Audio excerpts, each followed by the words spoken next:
Okay, so we're recording. Okay, and I'm going to record on my computer too. Welcome to a new episode in our series Archetypal Cosmology. Today, Professor Dr. Glenn Perry. Hello, Glenn. Hello. Hello, Volker. You were 16 years old in a supermarket doing your business, and then you came about a book written by Sidney Omar. Sidney Omar, one can Google and find in Wikipedia, was a rather famous American astrologer for the rich and famous. Did you know who he was when you bought the book? You know, I don't recall. I think I probably did, because at that time, Sidney Omar was it was a common name. We had newspaper horoscopes. We still do. Probably, I don't know what happens outside of the United States. Oh, we do that. I know in England, you do in Germany as well? Yeah, we have as well. So in America, we had newspaper horoscopes, and Sidney Omar was the astrological newspaper horoscope famous guy. He was. But he also had a series of books, apparently. Yes. 50 million books sold, and he was the main astrologer of the Los Angeles Times. That's right. Yeah, that's right. So I was in the supermarket buying something when I was about 16, and I was just in the checkout line, and I saw these series of books on sun signs, all by Sidney Omar. You could choose any one of 12. So I picked up the one for Cancer, and the reason I picked it up is that not only it had supposedly predictions for the year, but it also had a description of the sun sign, and I had never read anything about my sun sign before, so out of curiosity, I bought it, and it was one of the most amazing things I think up until that point in my life that I'd ever read. It was like, boom, fireworks. It's like the lights went on. Suddenly, I was able to see in print words that described the personality that subjectively I knew was true. I felt it to be true. I mean, I sort of always had a sense of who I was, but to see it in print so clearly described, using, a whole variety of phrasings, it was astonishing. And I was sort of immediately convinced of the validity of astrology, and was surprised that it wasn't being taught in schools, because, here I was in high school studying math and science and English and history and all the usual subjects. And I thought, wow, this is so valuable. Why is this not being taught in schools? And I think probably without my realizing it at that point, I think the desire to teach astrology in an academic setting probably was born, but I certainly didn't know it at the time. Okay. So you finished high school and you went to Florida for college. Why Florida? Well, I was on the track team, and I was a javelin thrower. And at the time, the University of Florida was one of the best track programs in the country. Jimmy Carnes was ultimately became, in my senior year there, the United States official track coach for the United States Olympic team in Munich. And so it was a fantastic track program, and that was my main interest at the time. It was sports. You were a sports college student mainly. Yeah, I went there on an athletic scholarship. Okay. So did you study anything else besides sport? Oh yeah. Well, I mean, you can't major in sports, as much as I might have liked to. Okay. So what did you study? I was actually, the plan was to go into business with my father after graduation. So I was studying business administration with a specialization in marketing, but I had no interest in the topic. It was almost symptomatic of this kind of enmeshed Sun square Neptune relationship that I had with my father at that particular time in my life. Really up until that time in my life. By the time I got to be a senior, I had matured enough that I realized that I was not an extension of my father, and he wasn't an extension of me. And I began to differentiate and realize what it was that I really was interested in, which was a lot of things that had more to do with psychology, and actually astrology too, because I had continued to study sun signs of friends and family members and my academic professors and anybody that could give me their sun sign. So I was sort of indirectly continuing to deepen my understanding of the signs. by the time I got out of college, I not only was I interested, and I knew I was interested in philosophy and mysticism and comparative religion and paranormal and all those topics, but I also was interested in writing. So How did that come about? I was just always kind of in love with film, and there was a lot of shows in the '60s, Outer Limits and The Twilight Zone, and shows on the paranormal, and that was really always the thing that grabbed me the most. So I decided I would go to Hollywood, California, and I wanted to study screenwriting. So that's what I did. I went to Hollywood I was in Hollywood for 3 years studying screenwriting, but I was not so fast. When you decided you wanted to study screenwriting, is there after college you call it postgraduate studies for screenwriting in California? Well, I suppose there are, and I actually considered going back to school for it, but at this point I'm on my own, and I didn't have any money, and my parents weren't going to finance it, so I just studied on my own. And okay, where did the money come from? What did you do for a job? Oh, I had a variety of odd jobs. I was working as a waiter mainly, and then I got into a print agency, and I was doing modeling, male modeling. I was doing like magazines and car commercials and clothing commercials and things like that, advertisements in print. Sounds like I was actually making pretty good money doing that. And the nice thing about it was that it was part-time. So they paid you a lot of money, and I only had to work a couple hours a week. So the rest of the time I worked, pardon?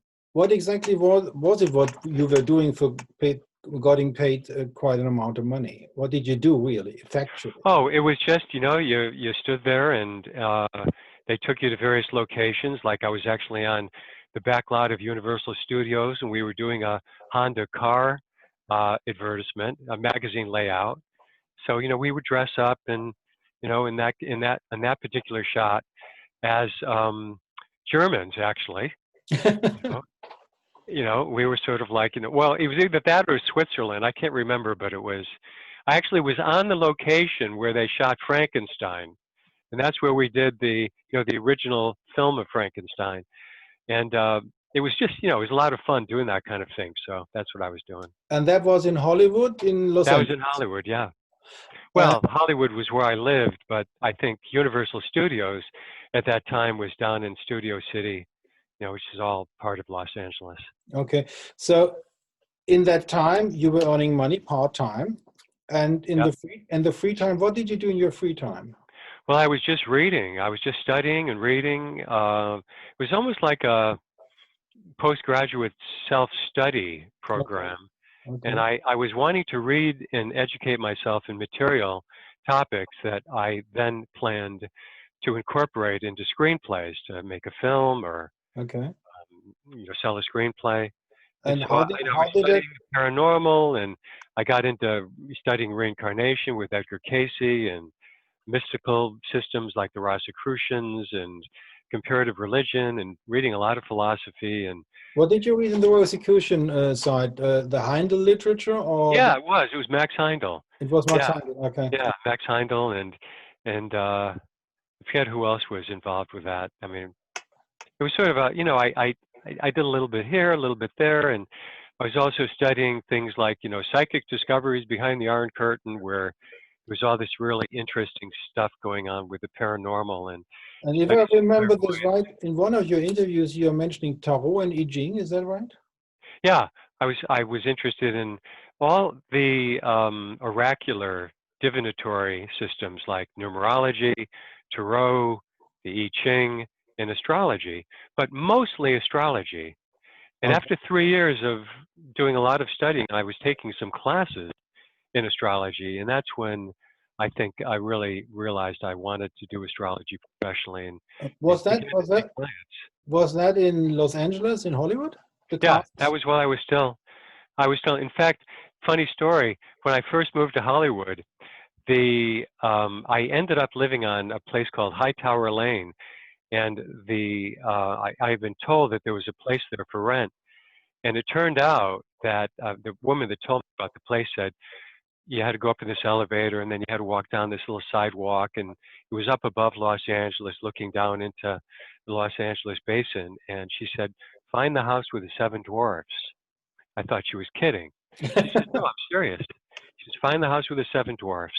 And she says, knock on the door, and there'll be a little woman that lives there, and she'll take care of you and show you the place that she has for rent. So I did. I found the tower, and I went into the tower, and it took me all the way to the top. There's only one stop, which is the top, and then wound my way down this little sidewalk of gingerbread houses. It was like a little fairy tale land.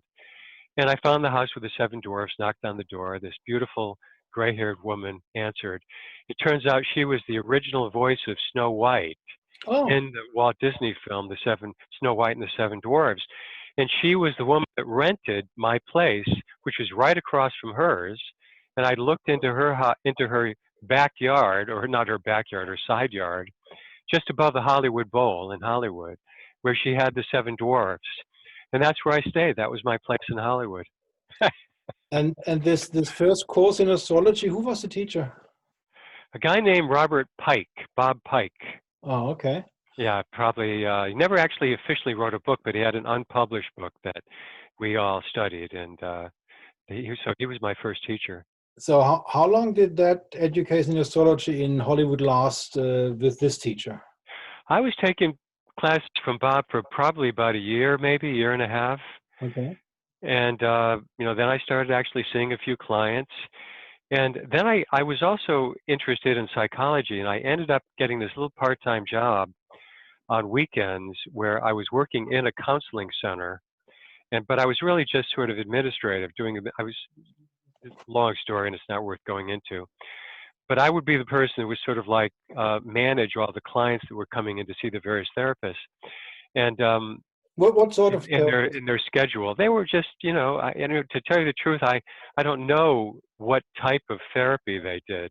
Okay. Whether it was, psychoanalytic or humanistic. Okay. But I got to know a lot of them. And in the course of getting to know them, I started thinking, geez, I could do this. How do you get to be a therapist? Okay. Because I was wanting to integrate astrology into psychology, get some good training in counseling skills, because I kind of felt like I was over my head with the clients that I was seeing. They were breaking down and crying, and they had like real problems. And, here I am just looking at the chart and didn't really have any idea what to say to them beyond what I had sort of memorized in terms of what planetary positions meant and so forth.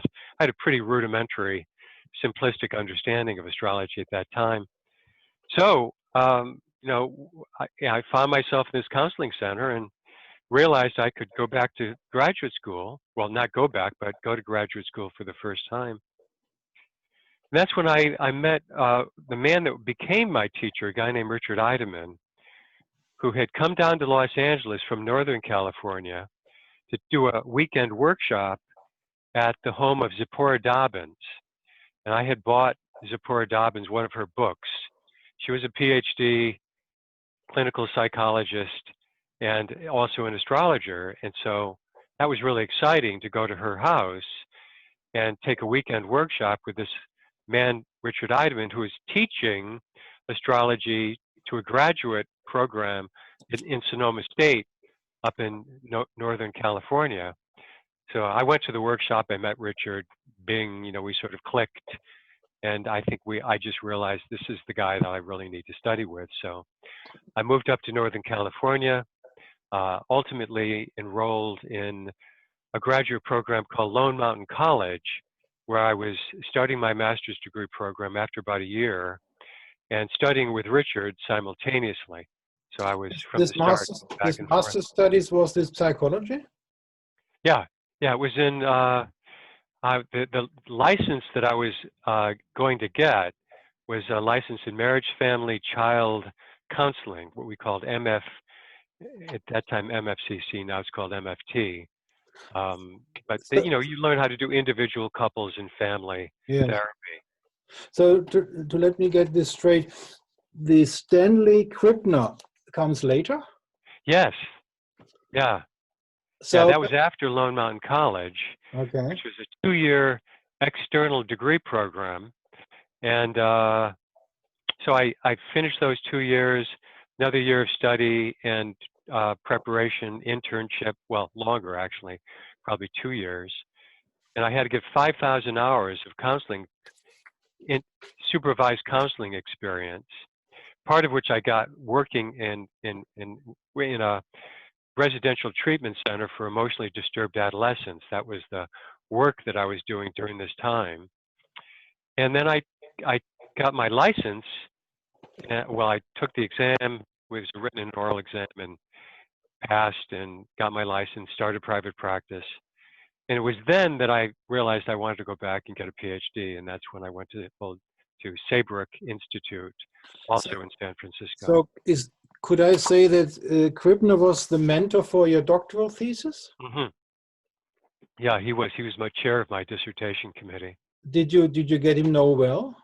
Yeah, we were friends. We actually lived in the same town, Fairfax, California. So we hung out a lot, actually.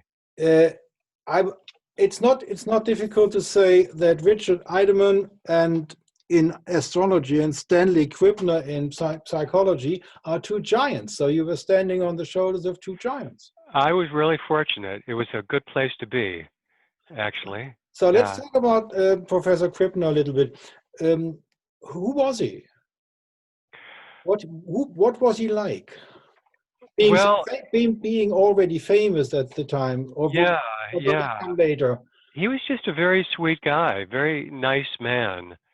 Obviously, really, really intelligent, and had his huge background of information.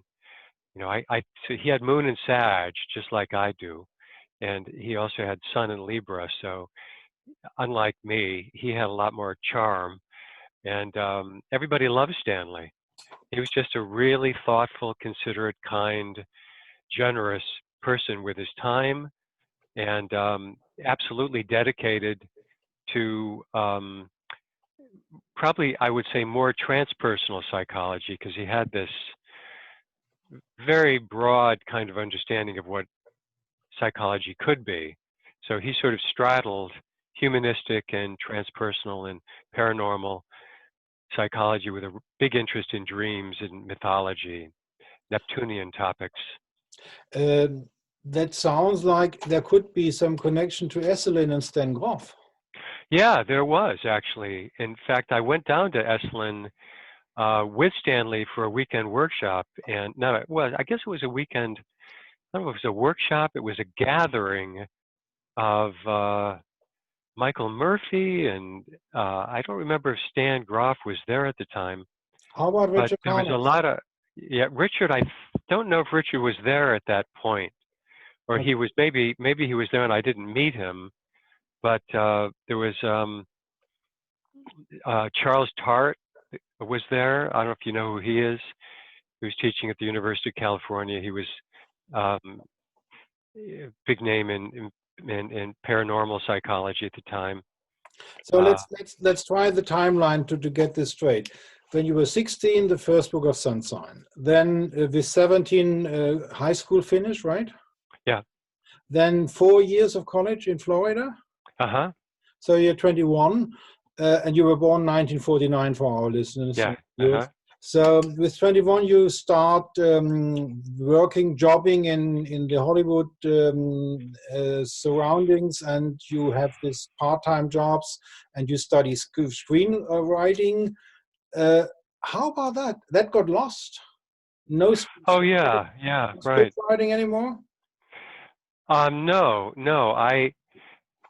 I mean, what happened? I was studying screenwriting, but I was, as I say, I was mostly interested in what I was interested in studying. Paranormal psychology and transpersonal and the occult and reincarnation, all those different things that I had already mentioned. And so astrology really became, I think, dominant in my interest. And I just decided I wasn't going to continue to pursue screenwriting. Okay. My passion for astrology really took precedence.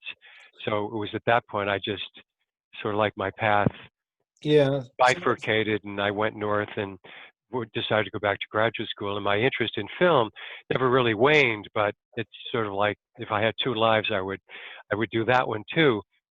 But you got to make a choice, and so that was the choice. When you started this graduate school in the first graduate school, not in the Saarbrück Institute, but before that, you were 24? No, I think it was probably more 22, 23 probably when I started Lone Mountain College. And that was 5 years? No, that was 2 years. 2 years, and then another year or two after that, preparing for my exams, my master. The licensing exam for the state of California to get an MFT license. And then I was maybe a year after that, I was probably 25, 26 or so when I decided to go back to graduate school. And maybe it was later, hard to remember. Maybe I was 27, 28. Okay. And what was your doctoral thesis, the theme, what you were working on? It was on the evolution of consciousness. I called it Mutations of Consciousness, a systems perennial approach to the evolution of psyche. I was really trying to understand what's the nature of the universe in which astrology works. Okay. How does astrology fit in to the nature of the universe? And so that was really my quest. And in the internet information about your personality, one can find the two words perennial philosophy. When did you start that? I think that was really during my graduate studies. Yeah, at Saarbrück Institute. There's a book by Aldous Huxley, and then from there I kind of branched out into a number of other authors. But the perennial philosophy, what I liked about it is it was an amalgamation, a synthesis of all the great metaphysical, spiritual, and religious traditions that had unfolded over the course of human history. And the perennial philosophy extracts the core ideas, the core principles of these different traditions and synthesizes them. And that was really kind of the way I thought about religion, as there were different pathways or approaches or models, but the concepts we have about God are not the same thing as God. And that was at the heart of the perennial philosophy. And it said that, there's different ways we can conceptualize and think about the divine, but we have to understand that there's a difference between what is ultimately knowable and what we can merely intellectualize about. So that approach really spoke to me, and that in combination with general systems theory, which was almost like the perennial philosophy in the field of science, because it's a scientific language that's cross-disciplinary. You can use general systems theory to understand physics, biology, chemistry, psychology, sociology, and so forth. And it's this umbrella model that provides a conceptual framework for understanding how all living systems operate. And so when you combine that with the perennial philosophy and use it to sort of as a theoretical background for understanding how astrology works, which is itself a systems theory in a way, you can understand, in other words, astrology as a general systems model. I was off and running. So. Do you recall, did you ever hear the name Thomas Ring when you were studying? Thomas Ring. Yeah, that's the main German psychological astrology theory. Never came about. No, I never did, unfortunately. And about the perennial philosophy, any names, books you read? Yeah, there was, well, as I say, the Perennial Philosophy by Aldous Huxley is sort of the Bible. Okay. So you didn't go back like Agrippa von Nettesheim or Paracelsus or Hermetic scripture, something like that? I was studying a lot of Manly Palmer Hall.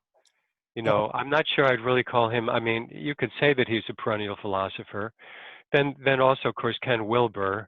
Okay. I was studying a little bit of Ken Wilber, and David Roy Griffin, a guy in Claremont College down in California, also wrote a lot of books, although he wouldn't call himself a perennial philosopher, but I would.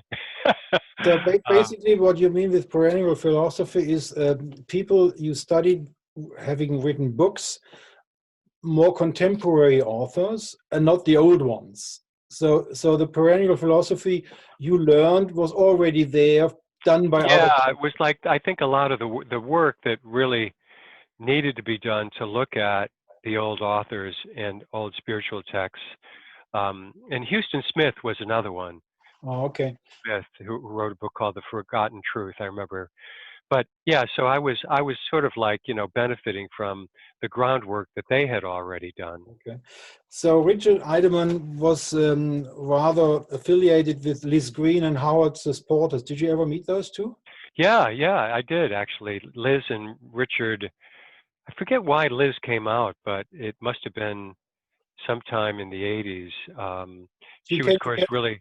she was really close with Richard because they had done a series of workshops together. Yes. And so I met Richard and I met Liz at some event that she and Richard were putting on in San Francisco. Oh, And then I met her many times after that when I went to trainings that she and Richard did together. to Uh, London? Did you go to London? no, I did go to London much later, and I taught at CPA, Yeah. Okay. uh, Center Center for for Psychological for. Astrology, which was Liz's school. Yes. Right. But they did a workshop, a week-long training in Virginia. I think it was West Virginia, on chart synthesis. So I think I don't know if Howard was still alive at that point. I think he died in '92, but I saw him at UAC, and I don't Howard grew up in West Hartford, which was just a couple of miles away from where I grew up. We knew some of the same people, so Howard and I knew each other for a while, and I don't remember exactly where I met him for the first time. But of course, he died of AIDS in, I think, as I say, 1992. So Richard Edelman, uh, if you had to characterize his philosophical background and his astrological background, what were the geniuses on the shoulders he was standing? Richard was an original.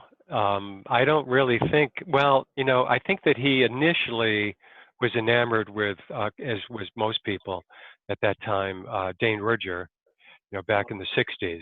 Okay. Because Dane Rudhyar had been doing a lot of writing and really got popular in the 60s, although his initial book, I think, was written in 1936 or so.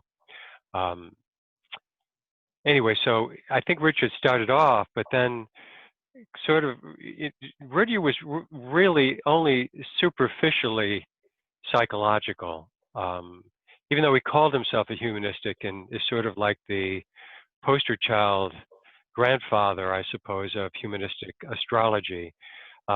His understanding and commitment to to psychology, humanistic psychology, was fairly thin, whereas Richard really picked it up and incorporated it in a much deeper, I think, more sophisticated way into the kind of astrology that he was teaching, but even more so with Jung. And Rudhyar's understanding and utilization of Jungian psychology in his astrology was, again, fairly superficial, whereas Richard and, of course, also Liz later were integrating Jungian psychology and astrology in a more, I think, comprehensive and sophisticated way.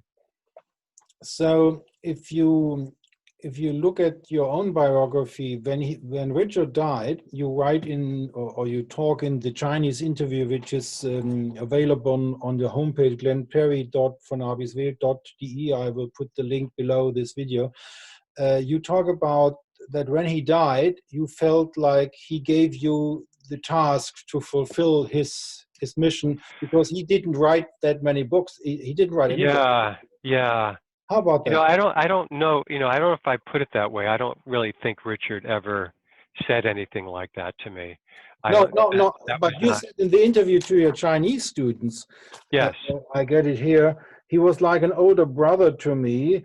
And with Richard's death, I was transformed from student to teacher and began writing about astrology as a tool for transformation Before that, with Richard's passing, there was also a passing of the torch, a sense that I inherited his legacy and had to carry it forward. Your word. Yeah, that was how I felt.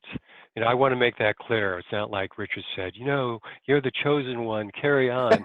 You know, it wasn't, you know, it was more just like I felt like it was a transitional moment for me.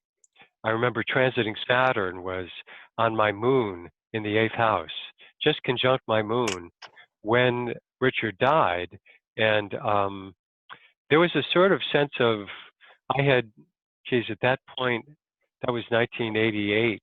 So I was still in working on my dissertation, or just starting to work on my dissertation, because I didn't really get out of Saybrook until 91. But I was already starting to write and lecture in astrology, and you know, whether Richard passed or not, that would have happened, but it seemed to correlate with that Saturn transit, where I felt more ready, I suppose, more mature, like I'd done my homework. And you know, since I was no longer his student, since he was not around anymore for me to learn from. So I had to sort of pull together what I had learned from him over that 12 years that I knew him. And, you know, I had already done a lot of that already. My master's thesis was largely, you know, organizing all the material and information that I had learned from Richard, along with what I had learned during my master's program in psychology. So I was continuing to build on that over the years as I went through my doctoral program. And by the time Richard died, I felt like it was ready for me to start to teach.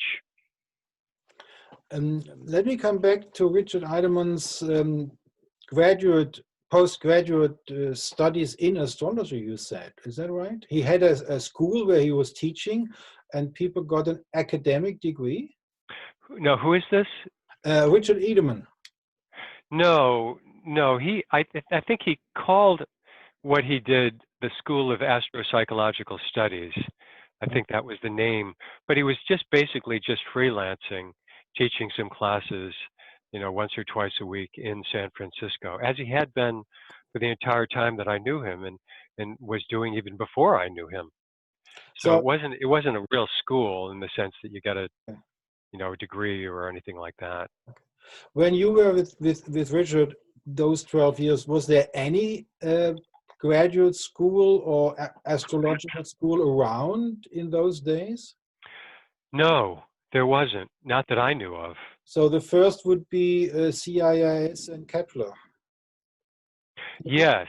Kepler came about 2000, I think, right? Yeah, I mean, Kepler was a real school, a real academic program. Yes. And there was nothing like that before. I mean, there was like NCGR certification programs and things like that, but there was nothing that even remotely resembled an actual academic program where you could get a degree or a diploma, something like that. I think probably AFA, American Federation of Astrologers in the United States, provided you know, correspondence courses.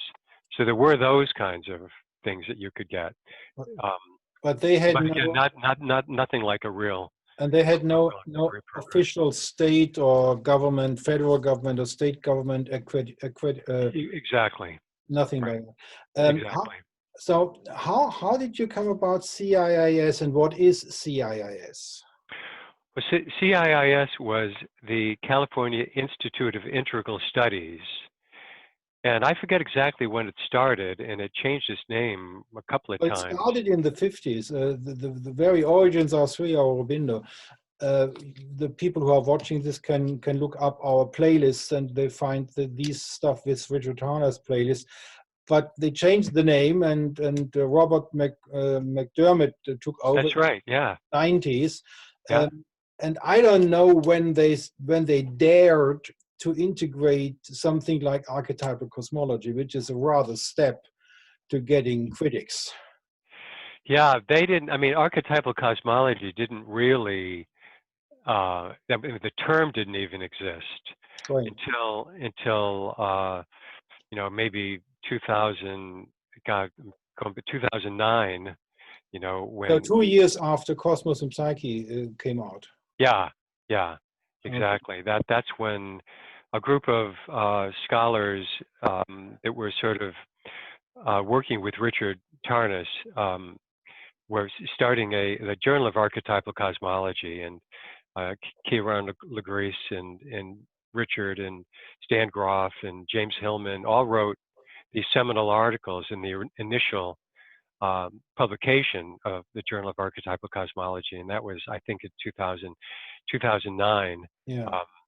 And so, but Richard was doing he had it was a doctoral program, I believe, at CIIS back in the 90s, and I don't exactly remember when that started, mid-90s maybe, where it was called Cosmos, Culture, and Consciousness. I think that was the name of the program. I apologize if I'm getting that name wrong, but it was something along those lines, you know, consciousness, cosmos, and culture. And you know, I don't think they had formally been teaching astrology, but Richard and I knew each other, and we both knew. I had been publishing the Journal of Astropsychology throughout the 90s, and I had published a number of his articles in it, and so we got to know each other that way.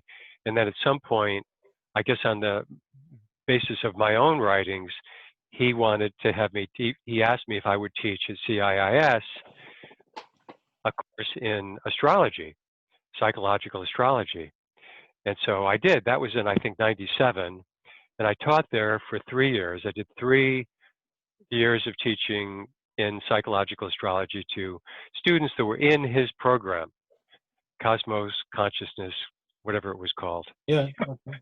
Yeah. So let's go back a little bit. You just mentioned you were the editor of the Journal of Astropsychology. Yeah, I was the publisher of it. Okay. I mean, I had started it. When did that come about? We go back. I think that was, you know, that was right after Richard died. That was like back in '87. 87. That's when before your dissertation. You know, that was before your dissertation. Before my dissertation, yeah. How does one start a journal? How do you do that? Well, it was like, you know, computers were just starting to come into their own, you know, personal computers, and there were software programs, and you could actually create, you know, a really nice layout and have your logo and pictures and print and text just like a newspaper. And so you just do it. And then I went to a printer and gave them, you know, the text, the software folder document, and they printed it out. And so they would print out like, you know, a couple of hundred copies, however many people I had subscribing. Well, how and I got subscribers from the internet. You know, and to tell you the truth, I'm going, well, how did I get subscribers? Because we didn't even have email back in those days. You know, I think I'd advertised in various astrological journals. Okay. You know, and so you know, there was the ESAR journal, and NCGR had a journal, and I was a member of NCGR. SciSig, I think, was called the Psychological Special Interest Group. And so this was going to be sort of like the journal for the NCGR Psychological Special Interest Group. So they, in a sense, I could advertise through them, and then people would write to me and they'd say, well, I want to get it. And so they would go on my list and get their address, and I would just mail it off to them whenever I got a particular issue out. And the title was Journal for Astropsychology. Yeah, I think initially it was the Astropsychology newsletter, and then I changed it to the Journal of Astropsychology. How did the title Astropsychology came about? Was that Richard? I think so, yeah. I was thinking, well, what do I do? You know, and Richard, and also there was another fellow in Europe. Bruno Huber. Bruno and his wife. Louisa. Yeah, and they were also using the name astropsychology. And they were both, along with Richard, trying to find ways of integrating astrology and psychology. And so I liked that term, astropsychology, more than just psychological astrology. I think it had more, to me, it felt a more sophisticated, serious attempt to integrate astrology and psychology together. So in that tradition, I used that name for the journal. Okay. And Richard and Louise and Bruno Huber, they did know each other personally or just by letters? No, they knew each other. Bruno and Louise and Richard knew each other very well. And in fact, I think Richard had gone over to Europe and Bruno and Louise had organized some workshops that he was teaching. Was that the World Conference? We had this astrological World Conference. That's right. That's right. Yeah, the World Conference in Lucerne and in Zurich and things like that. That's right. Yeah, yeah. And I had actually, after Richard died, there was the Lucerne Conference that I had gone to. That was like in what, 99? Something like that, 98, somewhere in there. Okay. Yeah. So you went to Switzerland? Yes. And what did you do on the conference? I gave 2 lectures. About? One was on, trying to remember, plutopathology, okay. The psychology of sex, death, and power. And then the other lecture, I'm not sure what it was on. I'm not remembering. How about your German? Do you understand German? No. So you were on the World Conference where three quarters were all in German. And yes, you were they were translated. But the articles, the lectures that the English-speaking lecturers gave were all translated. Yeah, but you didn't get a translation for the German ones, right? No, I don't know if we did or not. I don't think so. So how about people you met there? Did you meet Reinhard Stiele, the publisher of Germany? I don't recall that I did meet him. Okay. How about Nick Campion? Oh, sure. Yeah. Well, I'd known Nick for a while. Oh, okay. So, when did you meet Nick the first time? Nicholas Campion, the professor in the Sophia. Well, he was always getting invited to UAC and other American astrological conferences. So probably somewhere back in the early 90s, I think, because there was UACs at least since 1987 that I was going to. Or 1989, I think, was the first UAC that I went to. 1986 was the very first UAC, so the second one I went to, and I think that's probably where I met Nick. I'm sure it was because I think he won a UAC award at that particular conference. And how about Nick Campion's astrology and Glenn Perry's astrology? The same, or what are the differences? Well, I think what we have in common is an interest in rigor, academic rigor, as applied to astrology. But of course, he's more interested in the history of astrology, not really in applied astrology, actually working with clients. Well, that's not true. He did work with clients. Then he had a 10-year pause, and then since '95 he did again take clients. So there must. Oh well, so that's news to me. Did you talk about his astrological approach? He published a book about astrology for practice, the practical astrologer. Any discussions between the two of you about what you do, what he does? Not so much. No, I think we last time I saw Nick was in India in Kolkata last January, and we had a couple of nice conversations about the state of astrology, especially with regard to its lack of academic rigor, and something that he had really, probably more so than anybody, was championing in the work that he was doing at Bath University, and really bringing a much more scholarly approach to astrology than I think anybody has ever done. So that's I think what we share a common interest in that, but not so much in necessarily the way he works with clients or the way that I work with clients. Bath University in England, close to Bristol, and the Lampeter University in Wales. Do you know the background stories, the kitchen stories about all that?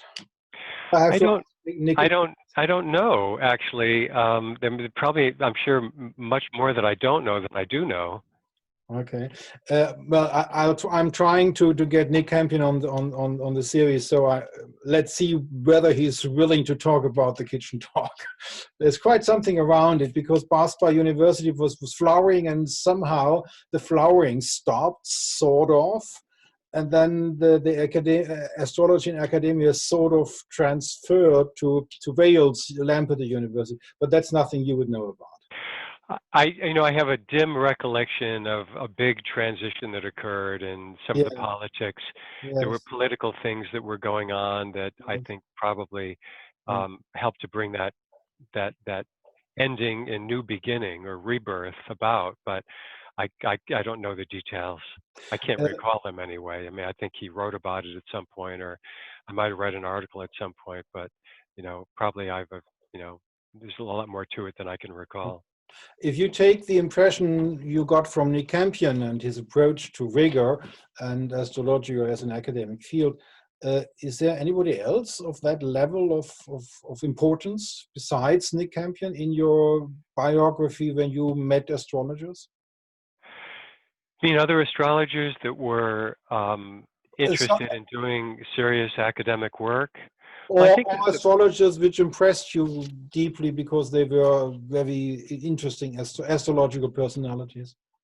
Both. Yeah, well, I think that the Richard Tarnas, I think, is somebody that I have a lot of respect for, and Kiran Legris, the work that he's done.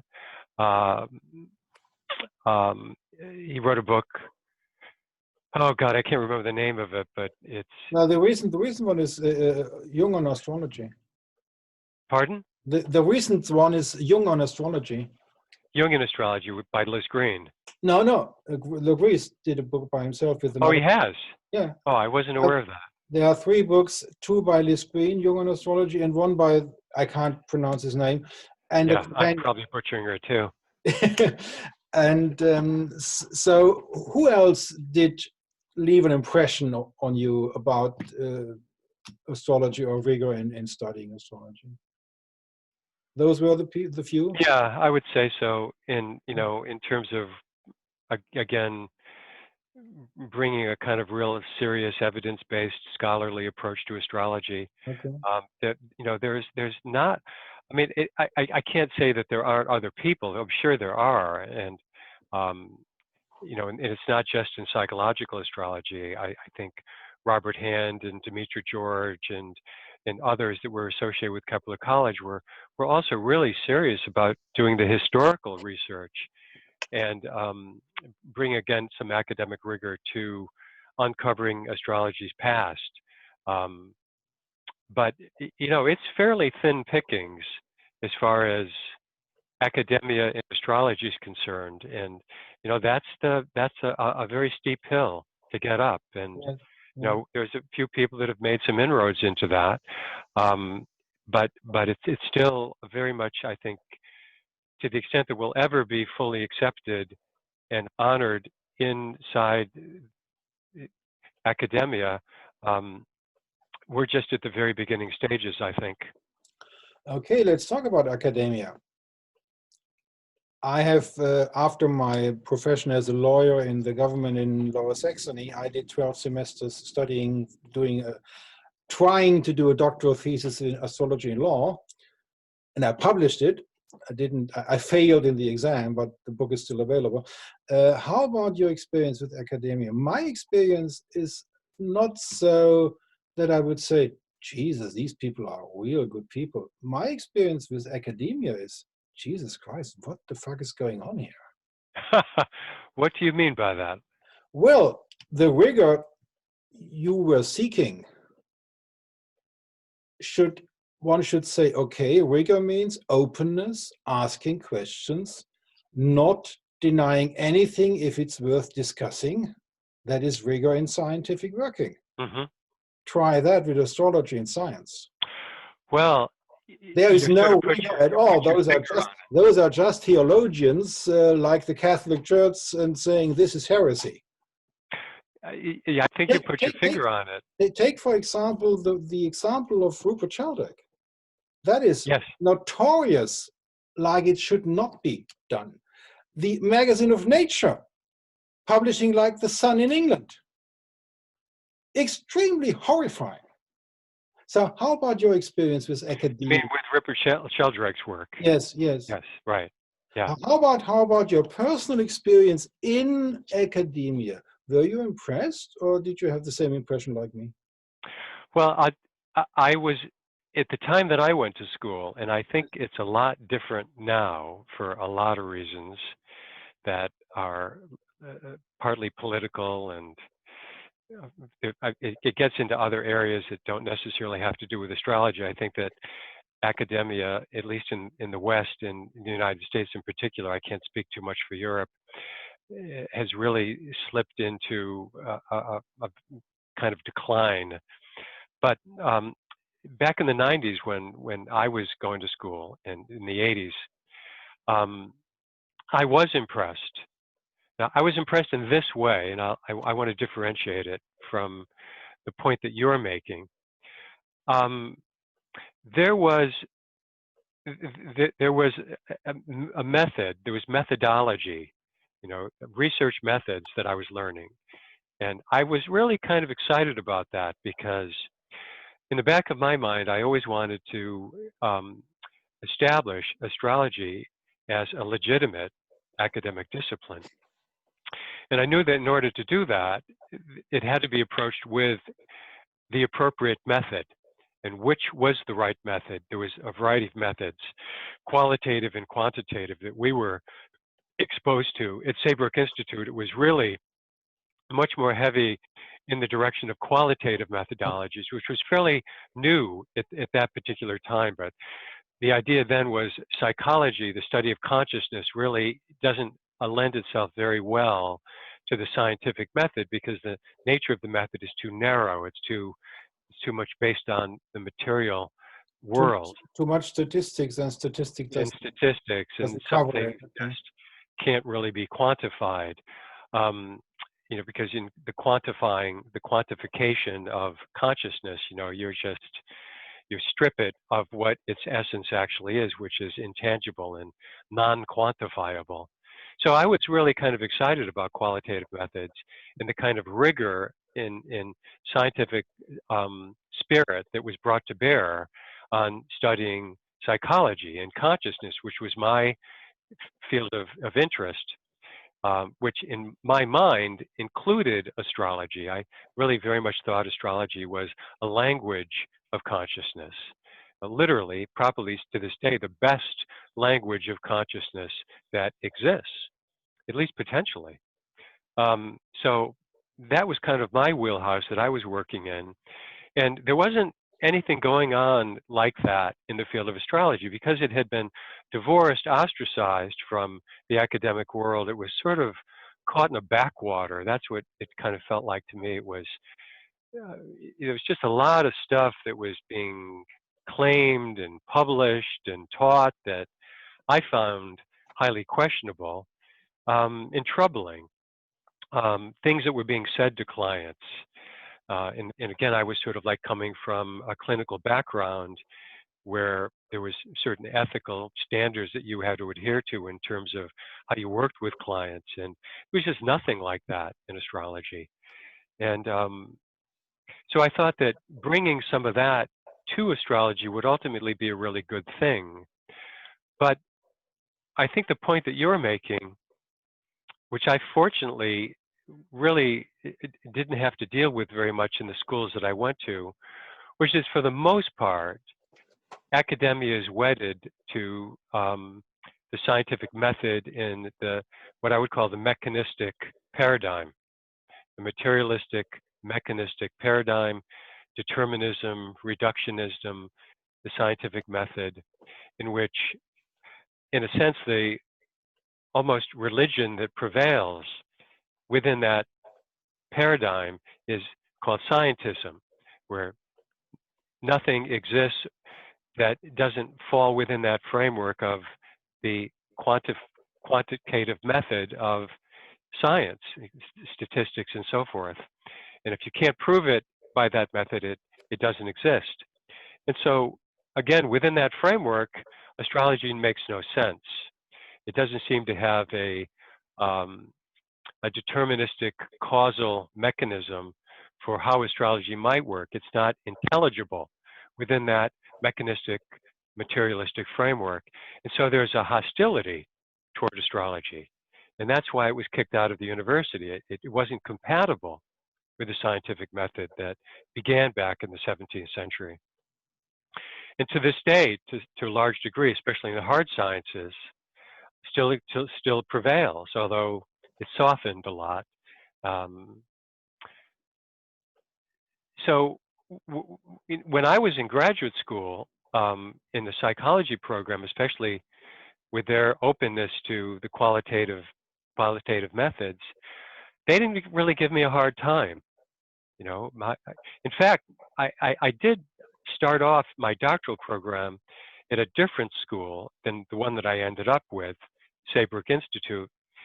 And I think after the first year, I had to sit down and have a meeting with the director of the program that I was in and talk to them about, well, what did I think I wanted to do my dissertation on when I finally got to that point. And I said, well, I want to integrate astrology with family systems theory, because general systems theory was wedded to family psychology at that point. So I was learning a lot about general systems theory and seeing how it related to astrology as well as psychology. And I thought, wow, this would be a really exciting dissertation. This is what I want to do.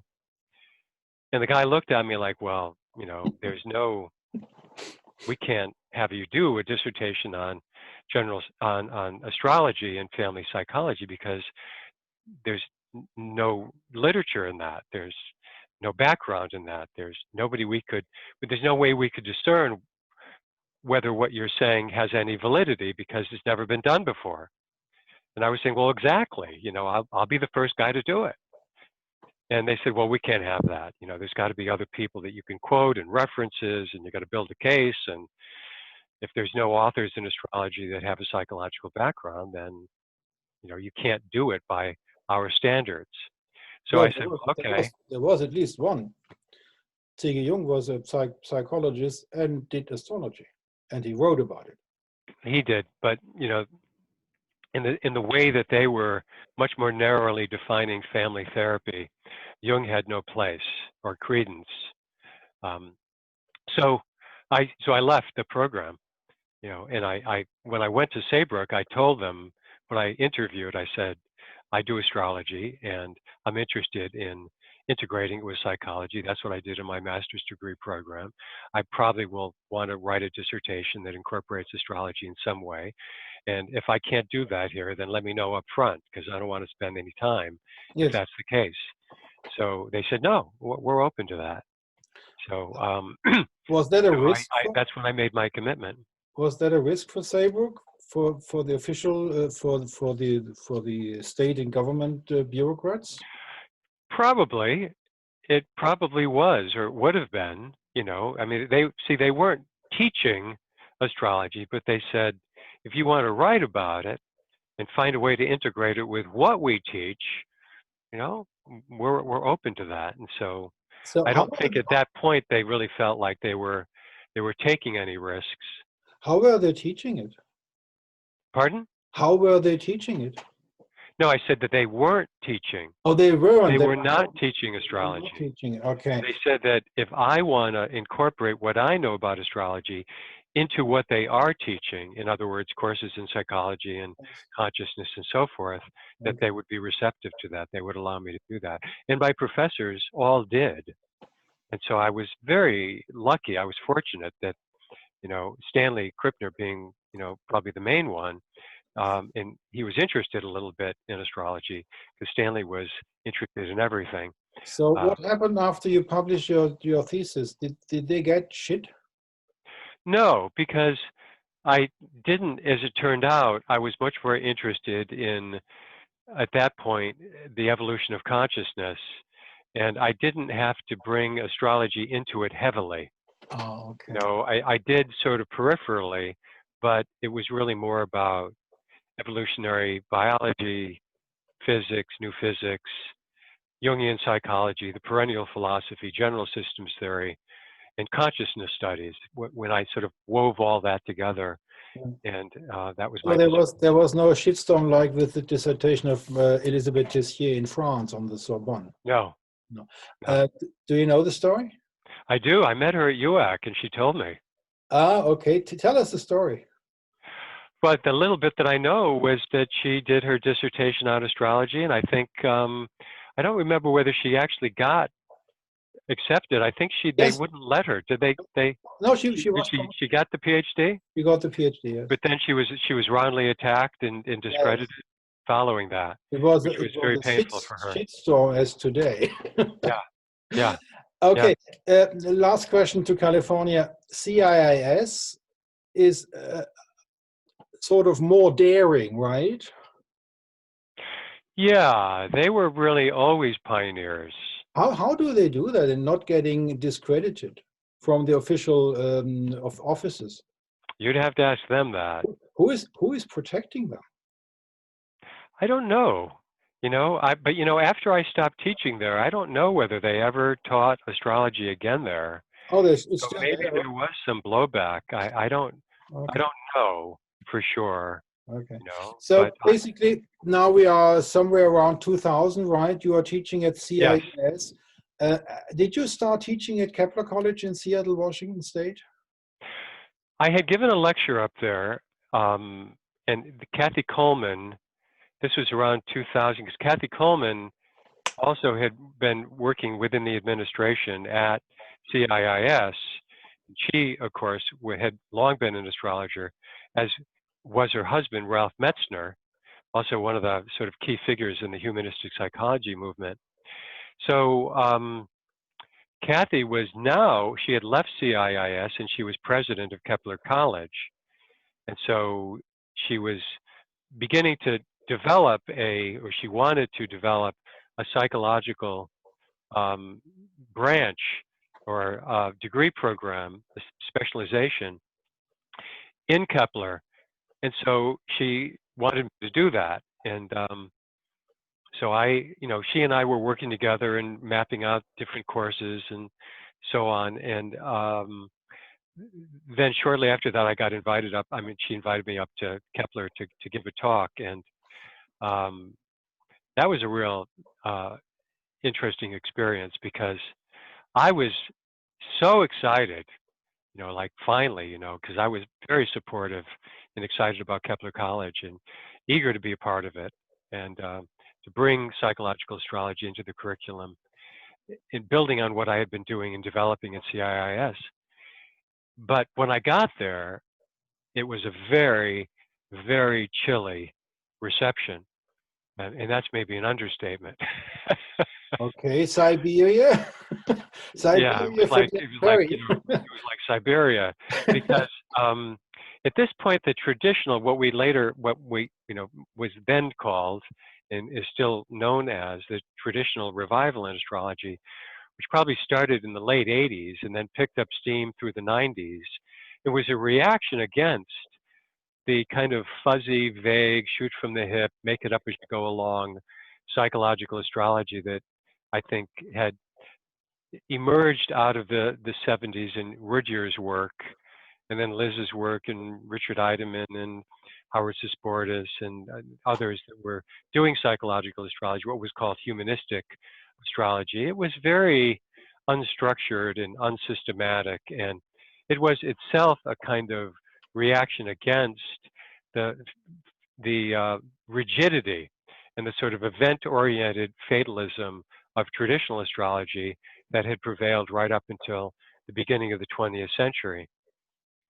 So now in the 90s, the traditionalists were sort of making a comeback, building on the work of Alice Barkley, I think her name was, in England, and then of course the main people were Robert Hand and Robert Schmidt and Robert Zoller, and then of course Demetra George and Chris Brennan later. They were all really excited about reintroducing a kind of structure In England, it's John Frawley, right? John Frawley, right. You know, he was the one that Olivia Barclay, I think he built on her work. And so there was this new wave of traditional astrology that had been already firmly established at Kepler College. Demetra George, um, and there's a few other names that for some reason, I'm blocking. They'll come back to me. And so when I got there, and I sort of gave a little overview of the evolution of astrology and how it's, you know, connected to the evolution of consciousness in traditional astrology. And I was sort of saying that psychological astrology is sort of a new evolutionary overlay. You know, if you think about evolution developing in successive layers that incorporate everything that's gone before, but allow something new to emerge out of the previous synthesis. And I could see the faces in the audience, the implication that psychological astrology was somehow more advanced or evolved than traditional astrology was anathema.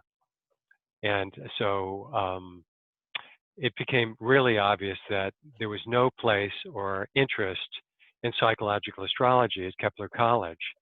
And they let Kathy Coleman know that, and she let me know it. And all the excitement that we both had, it didn't come to pass. But maybe that was a good thing in retrospect. Things always happen for a reason, because that ultimately led to my developing my own academic program. How about today? Is Kepler College, after you have been there, didn't they develop a special branch of psychological astrology? Say it again. Did they develop a branch? After your personal experience at Kepler College in 2000 or something, didn't they still put the students through psychological astrology? I think there might have been like a course Yes, in it, yes. you know. Obligatory. Yeah, sort of sort of like, you know, here's all the different kinds of astrologies there are, and here's a course in psychological astrology, but not the kind of entire 2-year program that Kathy and I were envisioning. So during all this time, you were practicing psychotherapist, right? Yes, yes. And that's where you did earn your income, basically. Well, that and astrology. I mean, I was doing both ongoing psychotherapeutic work with my clients, and then of course I also did the usual astrological consultation, you know, in the way that I do them. And in 2007, and I was teaching, and I was also teaching my own classes from the early 90s. In your private home, or where did you do that? Private home. Private home. Okay. Yeah. How many students? Oh God, you know, it varied, but you know, I would have 20, 25 people in a class. Okay. I actually started teaching at a church in Tiburon, California. And, you know, there was like, again, there was 20, 25 people. That went on for a couple of years. And then I migrated it to my home once I had a big enough home to teach in. This church, was it the sacred room where he taught astrology? Yeah. Well, did you say sacred room? Yeah. No, it wasn't in the church proper. Okay. It was in a separate room. Separate room, okay. Yeah, where they had workshops and things like that, where everybody could sit in a circle. So you're established, you earn a lot of money with your practice, you teach, and then you decide, I give that all up, California, no more, I go back to the East Coast with the snow. How'd that come about? Well, it's sort of, you know, that turning point at Kepler College was really the start. I had a student. I had developed what I called a mentorship program, which was in 3 parts, and it took about 1.5 years for students to do.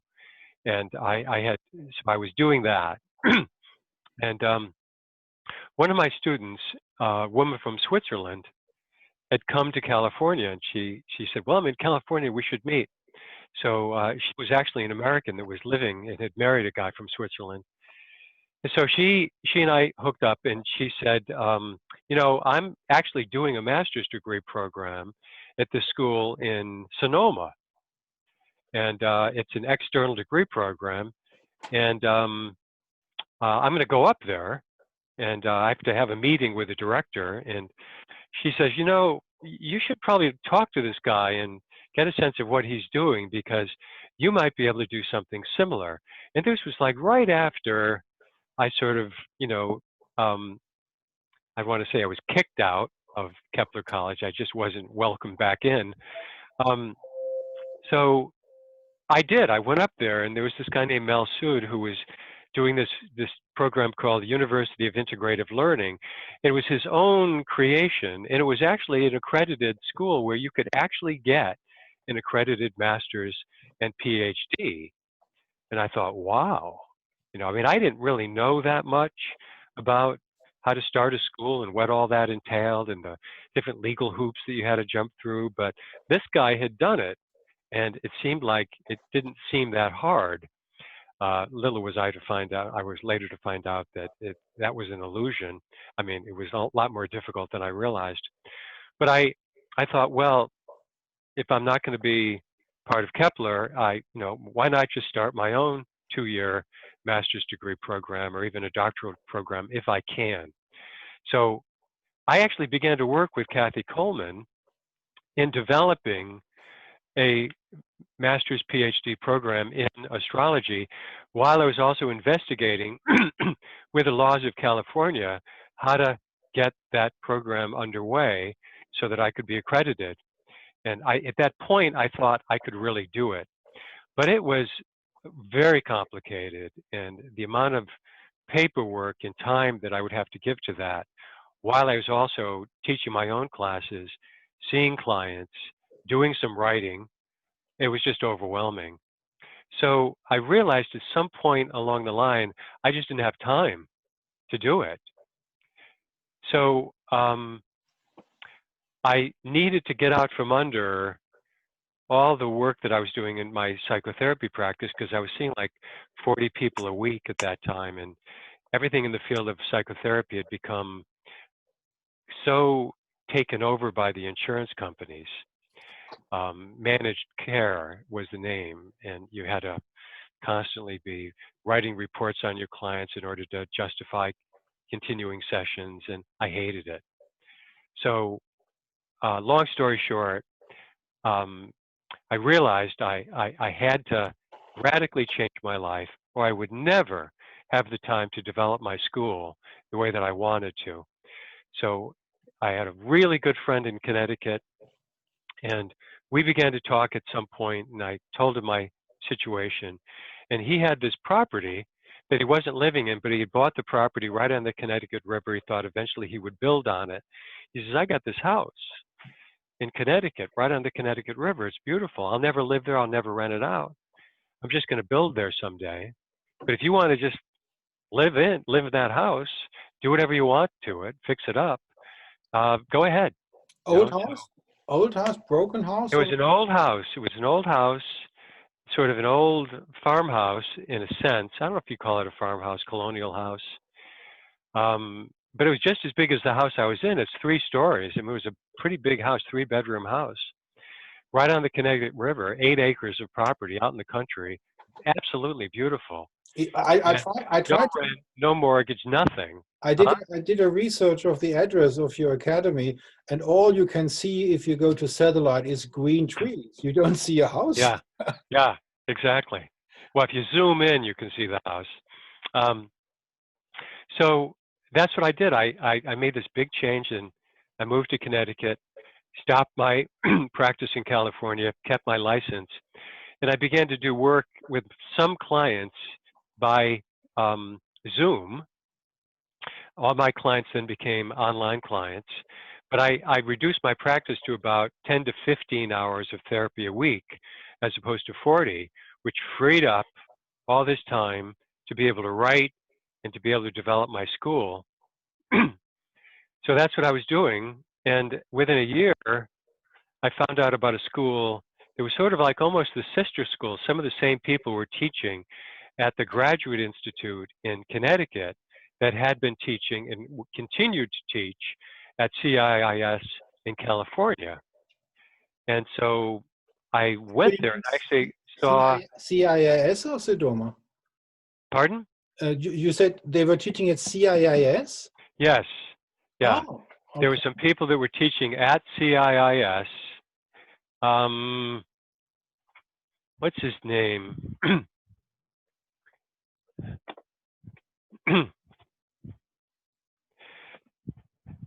Alan Combs, who wrote The Radiance of Being. Oh, okay. Alan Combs was one of the main faculty members at the Graduate Institute and also a main faculty member at CIIS.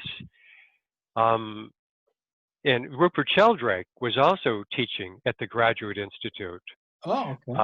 and had been invited out in the program that eventually I developed for CIIS called, it was a master's degree program in Archetypal Cosmology and Conscious Evolution.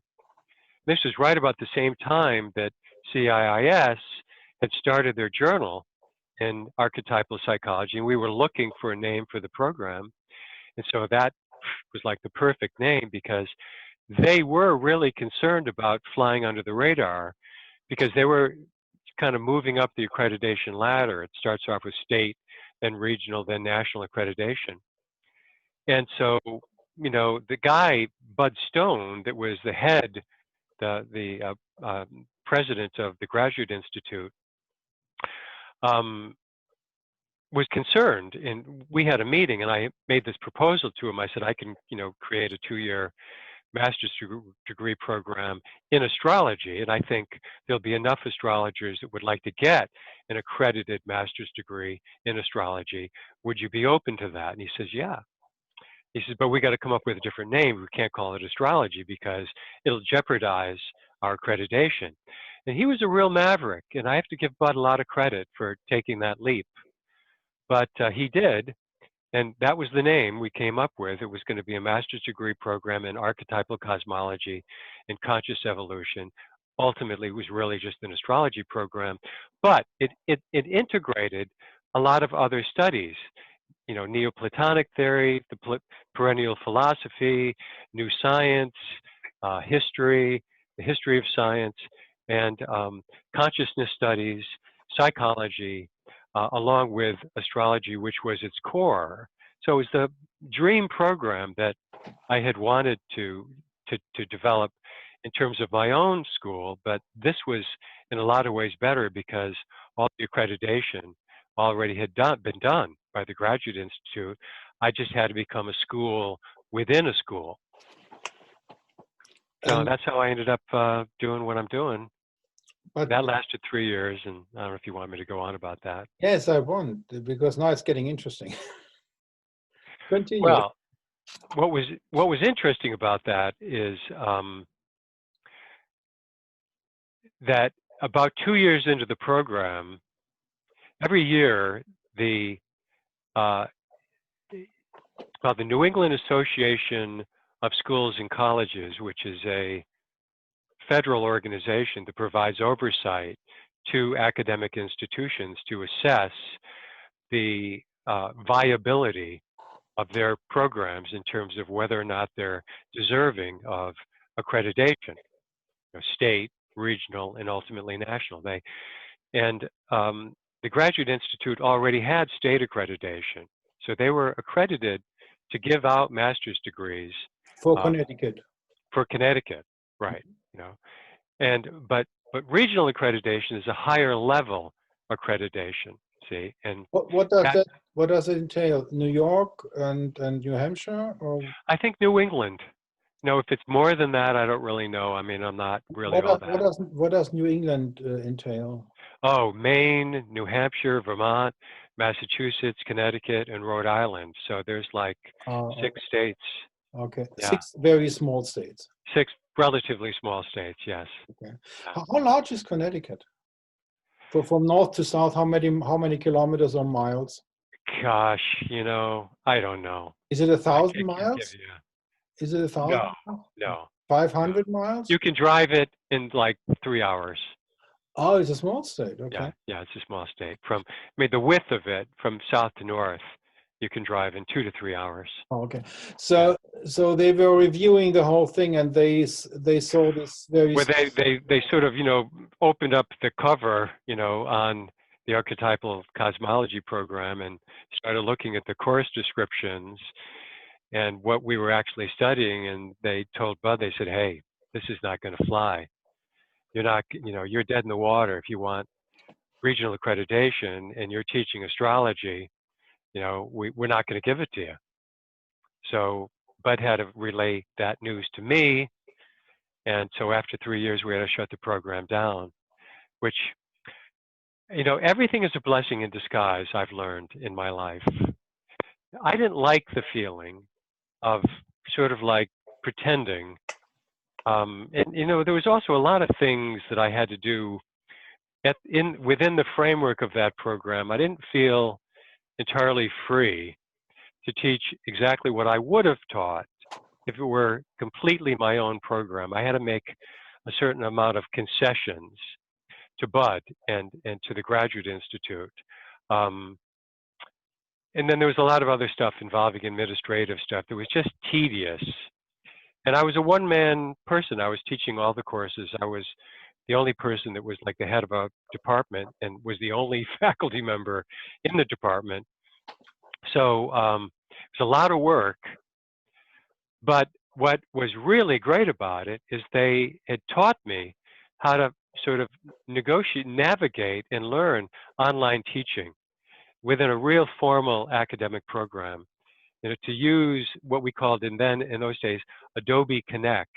It's a little bit like Zoom now, in GoToMeetings and WebEx and all these other online teaching programs, and Blackboard course sites, which is even more sophisticated, where you have the entire curriculum all laid out with each course along with documents and tests and learning guides and links to various other videos, YouTube videos. And the Blackboard course sites was very complex and very sophisticated, but all the major schools were using Blackboard course sites for the platform to present their academic program. And man, to learn all that in addition to online teaching, if I had to learn all that on my own, I don't know whether I ever would have got through it. I mean, I would have had to hire somebody. But as it was, they taught me everything that I needed to know. And at the end of 3 years, when the program was ending, I realized I had this entire program. It was already on Blackboard course sites. All I had to do was migrate it over into my own school, Academy of Astropsychology, and build it out again the way that I want it to be. But I basically learned how to do Blackboard course sites and teach online through the Graduate Institute. So now I have a 2-year diploma program that had I not done that work at the Graduate Institute, I'm not sure really if I would have been able to develop it certainly as quickly as I did. Considering the fact that this master course was accredited by the state government of Connecticut, is there a chance that your academy gets accredited for state? Well, if there is, I don't care anymore. Oh, okay. I don't want it, I sort of like I've been there, done that. Okay. I'm over it.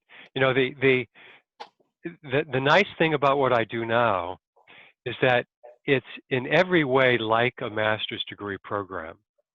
I mean, maybe not exactly, because I don't require my students to write a long master's thesis, although they write essays all the way through and they take tests and things like that. But essentially, it's a master's degree program. But I'm free from anybody looking over my shoulder and dictating to me and forcing me to jump through a lot of hoops and end up charging a lot more than I can charge a much lower fee, which is affordable to more people.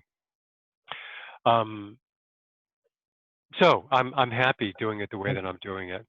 And how does this come about that Glenn Perry from Connecticut becomes a major teacher of astrology in Beijing in China?